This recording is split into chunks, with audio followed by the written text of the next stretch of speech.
সুযোগ তো সবসময় থাকে, চেষ্টার আমাদের কোনো কমতি থাকে না। ইনশাল্লাহ হয়তো এবার আমরা ভালো কিছু করব।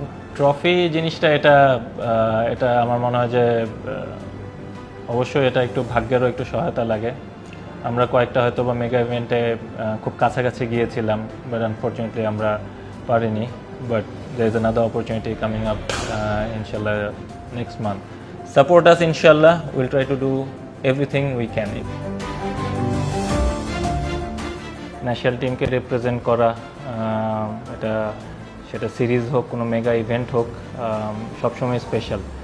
যখন জার্সিটা পরি বা জার্সিটা নতুন জার্সি পাই, it always feel really good. 2022 world কাপে যখন আমি T20 ওয়ার্ল্ড কাপে যখন আমি ছিলাম না, আই ফিল ব্যাড। আমার কাছে মনে হয়েছিল প্রবাবলি আমি টিমে থাকতে পারতাম, বাট এনিহাউ হয়নি, এবং ওটার জন্য আমার কোনো হার্ট ফিলিংসও নেই। আমি সবসময় আলহামদুলিল্লাহ, আমাদের মানুষ অনেক আবেগপ্রবণ, অনেক ফিলিংস নেই, ওনারা খেলা দেখে, ওনারা চায় আমরা ভালো করি। তো সব দিক থেকে বিবেচনা করে যে এত দূর আল্লাহ আমাকে নিয়ে আসছে, এটাই অনেক আলহামদুলিল্লাহ। আমার আপন ভাই, তো উনি ক্রিকেট খেলতেন, তো ওনার হাত ধরে আমার পথ চলা, আমার ছোটোবেলার পথ চলা শুরু।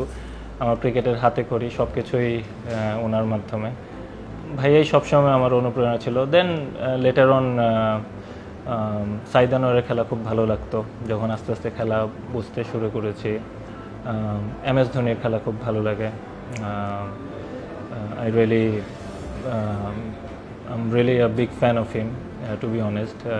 ওনার টেম্পারমেন্ট, ওনার কামনেস, অনেক কিছু শেখার বিষয় আছে, তো এই জিনিসগুলো আমার ভালো লাগে।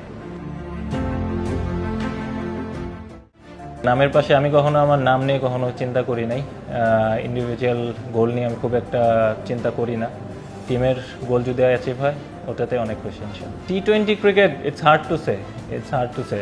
এটা পার্টিকুলার ডেতে যে কোনো একটা টিমের গেম হতে পারে। আমাদের যেরকম প্রিপারেশন, আলহামদুলিল্লাহ, we have been doing well. Let's see, it all depends on how we start, and if we start well, inshallah, we're gonna go far, inshallah.